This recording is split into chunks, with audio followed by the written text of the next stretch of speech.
ಸತ್ಯಜಿತ್ ಸೂರತ್ಕಲ್ ಗೊತ್ತಾ?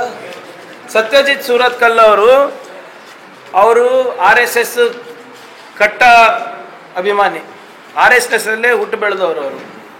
ಅವರು ಬಹುಶಃ ನನಗೆ ಸರಿಯಾಗಿ ನೆನಪಿಲ್ಲ, ಅವರು ಮಂಗಳೂರು ಉಡುಪಿ ಟಿಕೆಟ್ ಕೇಳಿದರು.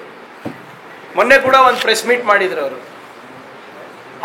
ಅವರು ಒಂದು ಸಂದರ್ಶನದಲ್ಲಿ ಹೇಳ್ತಾರೆ, SDPI PFI ಸಾಕ್ತಾ ಇರೋದು RSS BJP ಅಂತ. ದಯವಿಟ್ಟು ಅವ್ರು ಹೇಳಿರೋದು, ನನ್ನ ಮಾತಲ್ಲ ಅದು. ಒಂದನೇದು. ಎರಡನೇದು, ಈ NIA ನ್ಯಾಷನಲ್ ಇನ್ವೆಸ್ಟಿಗೇಟಿವ್ ಏಜೆನ್ಸಿ ಏನು ಮಾಡ್ತಾ ಇರೋದು? Investigation agency. ಅವ್ರದ್ದು ಇನ್ಪುಟ್ಸ್ ಎಲ್ಲಿ ಬರ್ತಾ ಇದೆ ರಾಜ್ಯ ಸರ್ಕಾರಗಳಿಗೆ? ಬರೀ ಕರ್ನಾಟಕ ಅಂತಲ್ಲ, ನಿಷ್ಕ್ರಿಯ ಆಗಿಬಿಟ್ಟಿದೆ. Under hour Goebbels, under hour minister of misinformation, the intelligence is dead. ನಮಗೆ ಸೆಂಟ್ರಲ್ ಗೌರ್ಮೆಂಟಿಂದ ಯಾವುದೇ ರೀತಿಯಾದ ಇಂಟೆಲಿಜೆನ್ಸ್ ಬರ್ತಾ ಇಲ್ಲ.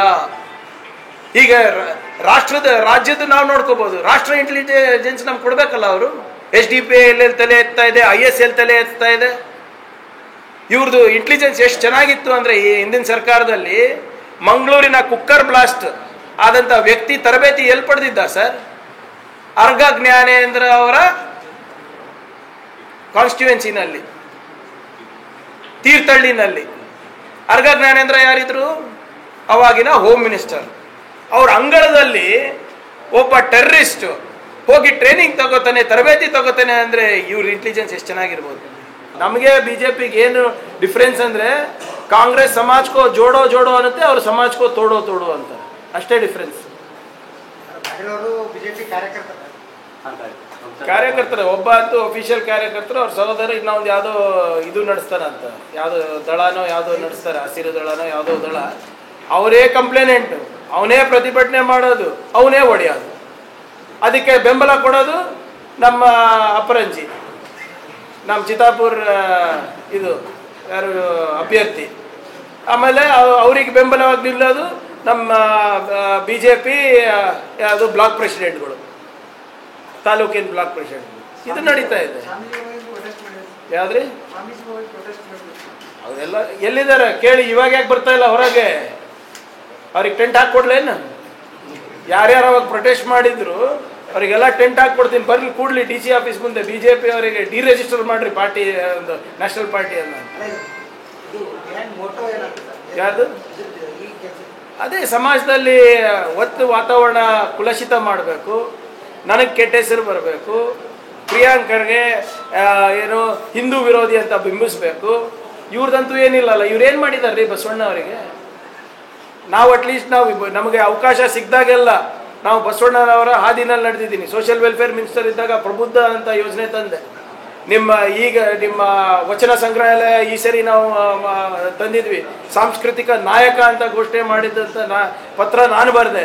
ನಮ್ಮ ಲೈಬ್ರರಿಗಳಿಗೆ ಡಿಜಿಟಲ್ ಲೈಬ್ರರಿ, ಹೈಬ್ರಿಡ್ ಲೈಬ್ರರಿ ಆಗಬೇಕಂದ್ಬಿಟ್ಟು ಬಸವಣ್ಣನವರ ಏನು ಅರಿವೇ ಗುರು ಅಂತ ಒಂದು ಮಂತ್ರ ಇದೆ, ಶರಣರ ಒಂದು ಮಂತ್ರ ಇದೆ, ಅದಕ್ಕೆ ಅರಿವೇ ಗುರು ಅಂತ ನಾವು ಮಾಡಿದ್ವಿ. ಚಿತ್ತಾಪುರ್ನಲ್ಲಿ ಬಸವ ಭವನ್ ಕಟ್ಟಿಸ್ತಾ ಇರೋದು ನಾವು.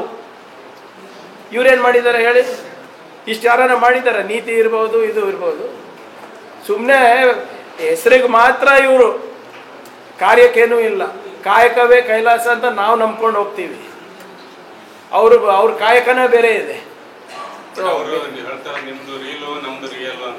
ಹೇಳಿದ್ದೀನಲ್ರಿ, ಇದು ರೀಲ್ ಏನ್ರಿ? ಇಲ್ಲಿ ಹಿಂದಗಡೆ ಹಾಸ್ಟೆಲ್ ಕಟ್ಸಿದ್ದು, ಈಗ ರೀಲ್ ಏನ್ರಿ? ಇಲ್ಲಿ ರಾಜಾಪುರ್ ಮಾಡಿಸಿರೋದು, ಪೊಲೀಸ್ ಟ್ರೈನಿಂಗ್ ಅವತ್ತು ಕೊಟ್ಟನಲ್ಲ, 5 ಅಲ್ಲ 50 ಪಟ್ಟಿ, ಅದೆಲ್ಲ ರೀಲ. ಇವ್ರು ಒಂದು ಇಟ್ಟಂಗಿ ತೋರಿಸ್ಬಿಡ್ಲಿ ನಮ್ಗೆ ಸಾಕ್ರಿ, ಬಿಲ್ಡಿಂಗ್ ಬಿಟ್ಬಿಡ್ರಿ. 4 ಇಟ್ಟಂಗಿ ಇಟ್ಬಿಟ್ಟು ಇಲ್ಲಿ ಬರ್ತಾ ಇದೆ ಅಂತ ಹೇಳಿದ್ರು ನಾನು ನಂಬಕ್ಕೆ ರೆಡಿ ಇದ್ದೀನಿ. ಅವ್ರದ್ದು ಇದು ನೋಡಿದ ಪ್ಯಾಂಪ್ಲೆಟ್ ನೋಡಿದ್ದೀರಾ? ಜಲ್ ಜೀವನ್ ಮಿಷನ್ 38 ಕೋಟಿ ಅಂತ. ಅದರಲ್ಲಿ 50% ನಮ್ಮದೇ ಅಲ್ವಾ? ಅವ್ರು ಮರ್ತೋಗಿರ್ಬೋದು, ಬಹುಶಃ ಅವರಿಗೆ ಮಾಹಿತಿ ಇಲ್ಲ ಅಂದರೆ ನಾನು ಕೇಳಿ. ಮೊನ್ನೆನೇ ಜೇವರ್ಗಿಗೆ 350 ಕೋಟಿ ರೂಪಾಯಿಯನ್ನು ನಾನೇ ಸ್ಯಾಂಕ್ಷನ್ ಮಾಡಿಸಿದೆ. 350 crores ಜಲ್ ಜೀವನ್ ಮಿಷನ್ಗೆ. ಅದನ್ನು ಪಾಪ ಹಾಕಿಸ್ಬೋದಾಗಿತ್ತಲ್ಲ ಅವರು. ಅವ್ರಿಗೆ ಮಾಹಿತಿ ಇಲ್ಲ ಅಂದರೆ ಹೇಳಿ, ಕೇಂದ್ರ ಪುರಸ್ಕೃತ ಕಾರ್ಯಕ್ರಮ ನಮ್ಮದು ಎಷ್ಟು ಅವ್ರದ್ದೆಷ್ಟು ಮಾಹಿತಿ ಕೊಟ್ಟು ಅವರು ಹಾಕ್ಕೊಳ್ಳಿ ಅವ್ರ ಪ್ಯಾಂಪ್ಲೆಟ್ನಲ್ಲಿ, ತೊಂದರೆ ಇಲ್ಲ. ಆದರೆ ಹೇಳಿ ಇದ್ರದ್ದು ಕನ್ನಡಿಗರದು ಪಾಲಿದೆ ಅಂತ ಹೇಳಿ. ಸುಮ್ಮನೆ ಮೋದಿಜಿಗೆ ಗ್ಯಾರಂಟಿ ಅಂದರೆ ಏನು ಗ್ಯಾರಂಟಿ? ಏನು ನಿಮ್ದು ಅಂದರೆ ನೀವೆಲ್ಲ ಕಷ್ಟಪಟ್ಟು, including my friends from media, ನೀವು ಬೇವ್ರು ಸುರಿಸಿ ಏನು ತೆರಿಗೆ ಕಟ್ತಾ ಇದ್ರಲ್ಲ ಅದರಿಂದ ಸರ್ ಆಗ್ತಾ ಇರೋದು ಇದು.